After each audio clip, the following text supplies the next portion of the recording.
Pag tinanong po ang ating mga kababayan kung ano ang pagkaunawa nila sa Islam, lalo na sa mga Kristiyano, ididikit kagad nila ito sa mga Muslim. Wala po kami relasyon dito.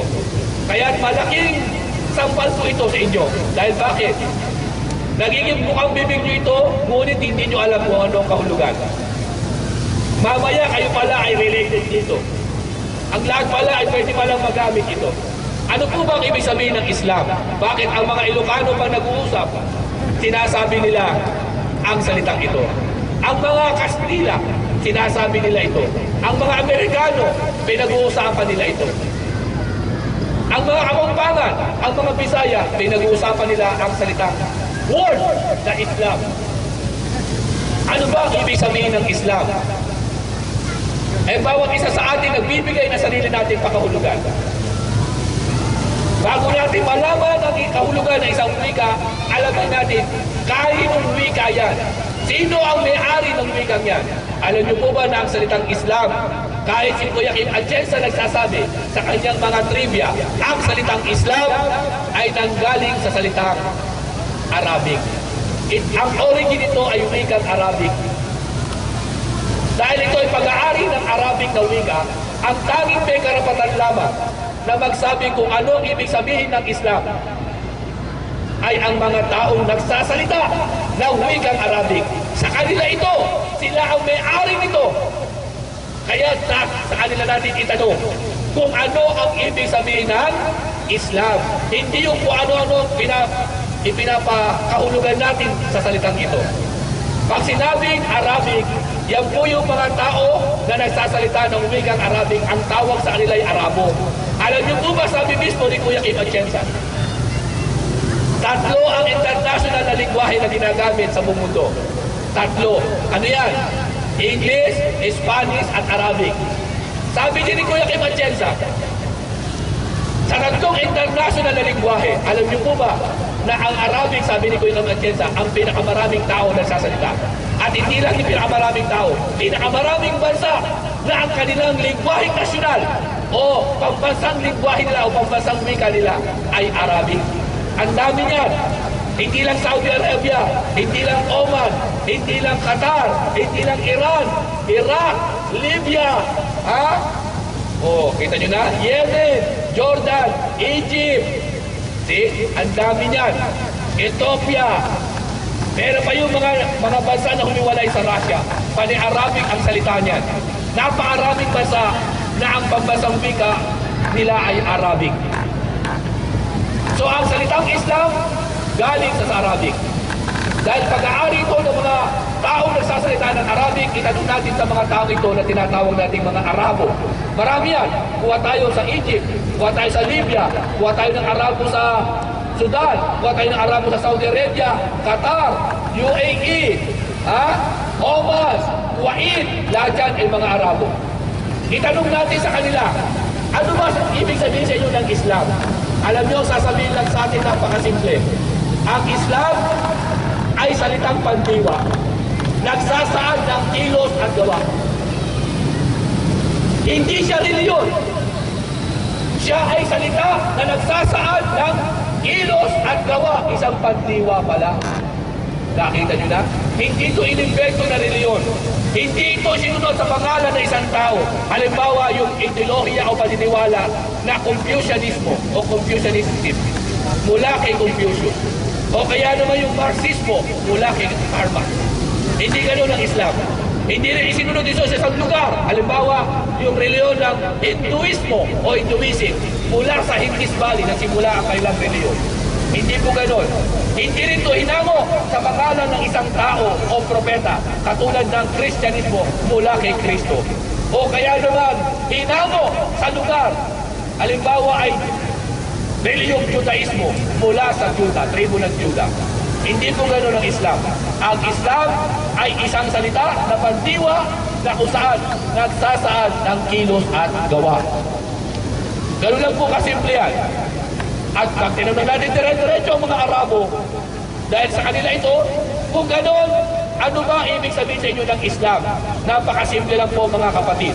Ang Islam, Sa wikang Tagalog, wala na pong ibang kahulugan ito kundi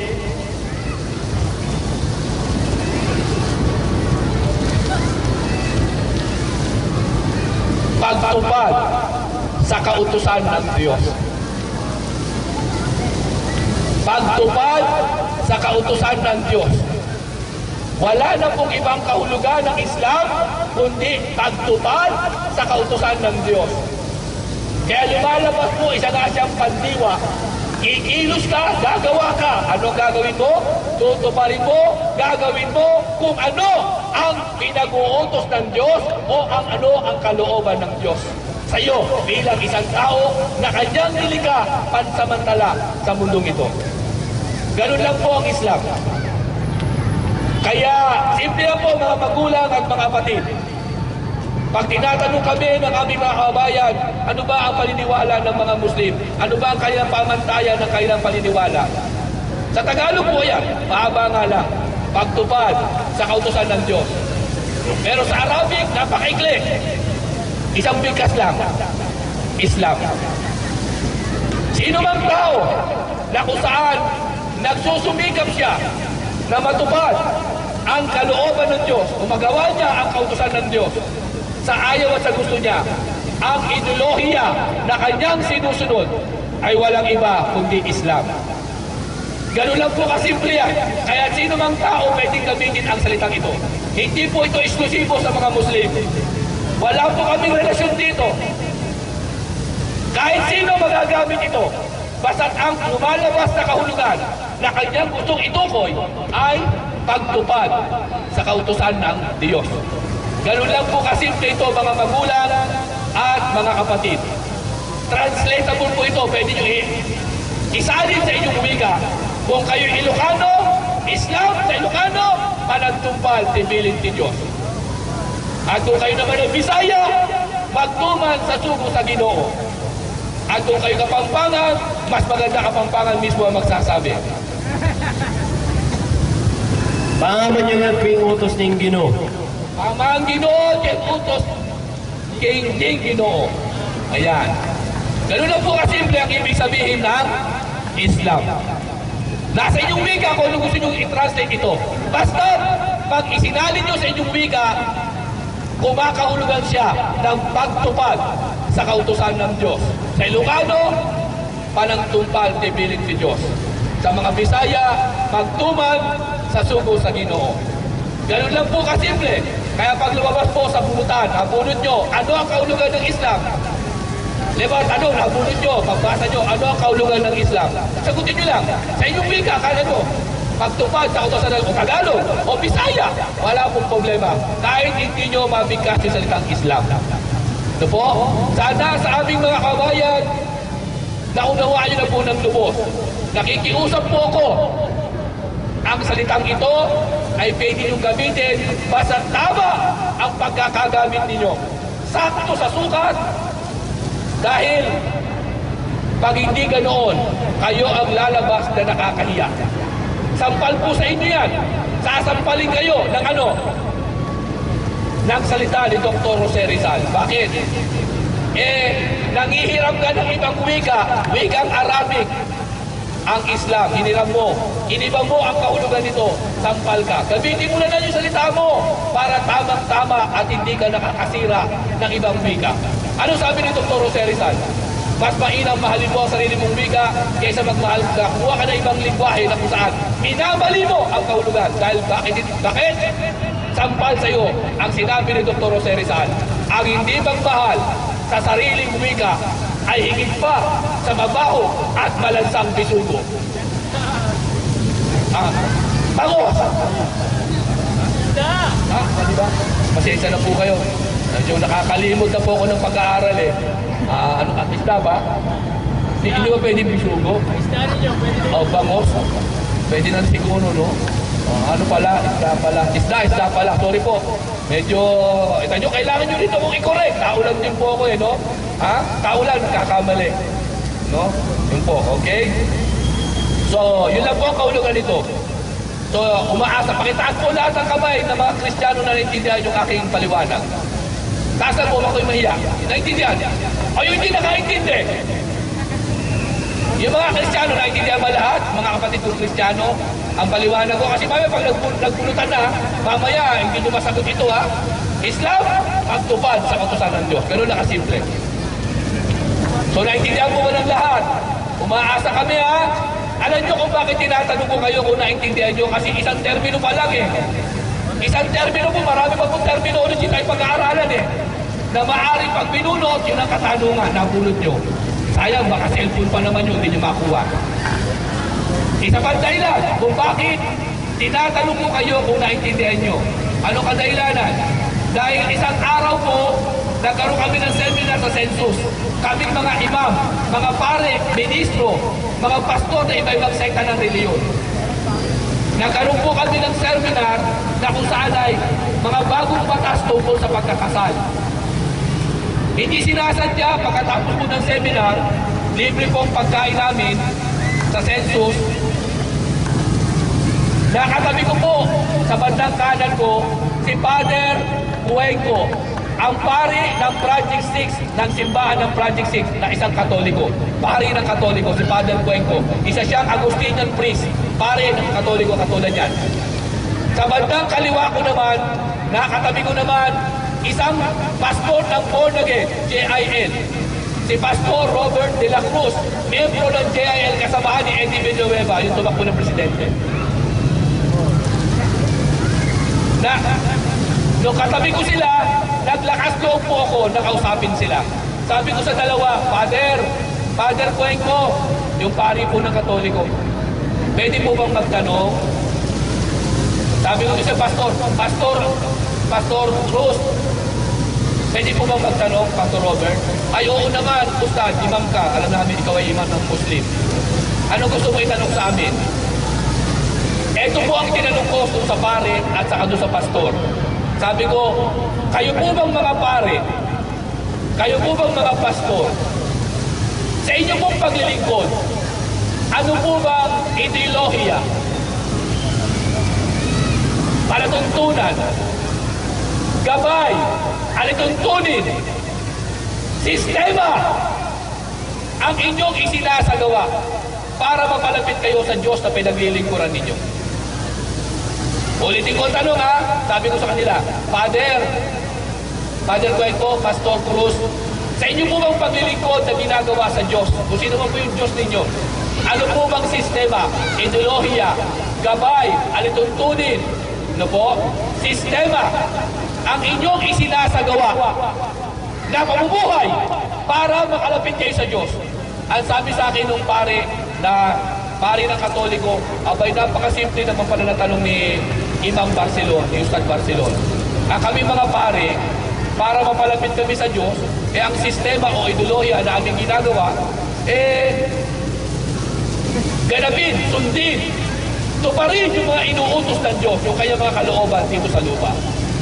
At yun ang aking tinuturo sa aking mga pakisermon, sa simbahan, sa aking misa. Sabi ni Father Cuenco, kayo naman po, Pastor. Sabi ni Pastor, ako, bago ko ituro ang kalooban o kautusan ng Diyos sa tao, sa mga miyembro ko na born again, ako muna ang magsasagawa nito sa buhay ko. Susundin ko muna ang kautusan ng Diyos bago ko ituro sa iba. Tutuparin ko muna ang kautusan ng Diyos bago ko ituro ko sa mga kaanim ko na mga born again. Sabi ng pastor ng born again.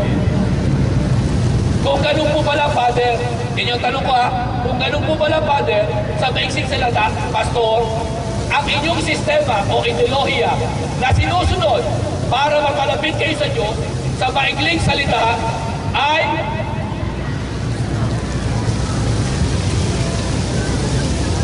pagtupad sa kautusan ng Diyos.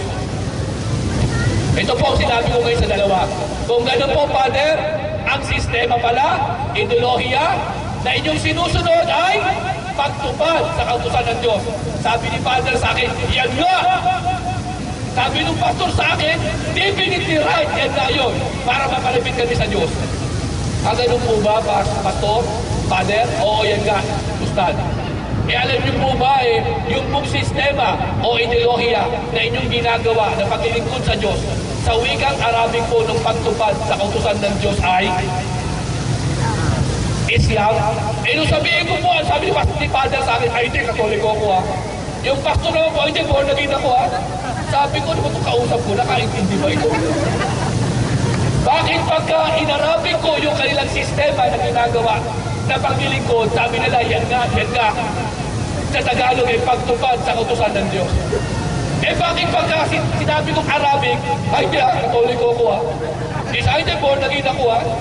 Ano ba ito mga magulang at mga kapatid? Ito ba yung binibigas ng mga Kristiyano nagkakaroon sila ng galis? Nagkakaroon sila ng allergy? Nakaka-allergy ba ito? Hindi naman, hindi ba?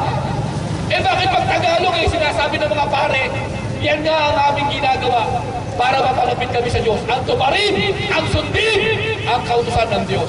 Ganon din ang mga pastor. Eh pag Arabic, ayaw nila, Islam, ayaw dito mo. You see? Kaya ako tinatanong sa inyo kung naintindihan ninyo. Dahil yung mismong pare, yung pastor ng born again, pare ng Katoliko, tila hindi nila naintindihan nung sabihin ko na yung pagtupad na ideolohiya nila, yung kanyang ginagawa na paglilingkod sa Diyos para sila mapalapit na pagtupad sa kautusan ng Diyos. Sa wikang Arabic lamang nito ay Islam.